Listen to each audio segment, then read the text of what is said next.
போ. பண்டைய பெரும்போர் உடையோமா இல்லையா, பாருக்கு வீரத்தை சொன்னோமா இல்லையா, எந்திசை வாய்மேல் ஆண்டோமா இல்லையா, எங்களுக்கு இங்குற்றார் நரிலால் தொல்லையா. நான் எடுத்துக்கொண்ட தலைப்பை இளைய சமூகமே எழுங்கள். ஒரு நாட்டின் ஆக பெரும் ஆற்றல் இளைய சமூகம்தான். ஏனென்றால் தேசத்தின் எதிர்காலம் மாணவர்களிடம்தான் இருக்கிறது என்பதை எவரும் மறுக்க முடியாது.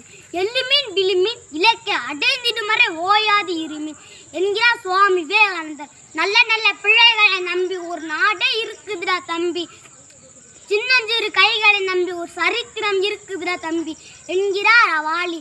கனவு காணுங்கள், கனவு என்பதை தூக்கத்தில் காணுவதல்ல, அது உன்னை தூங்க விடாமல் பண்ணுவது. எதுவோ அதுவோ லட்சிய கனவு என்கிறார் அப்துல் கலாம். ஏனென்றால் தேசத்தின் எதிர்காலம் இளைஞர்களிடம்தான் இருக்கிறது என்பதை உணர்ந்து நாட்டுக்காக உழைப்போம். வெறுங்கை என்பது உன் மூடத்தனம், உன் விரல்கள் 10 மூலதனம்.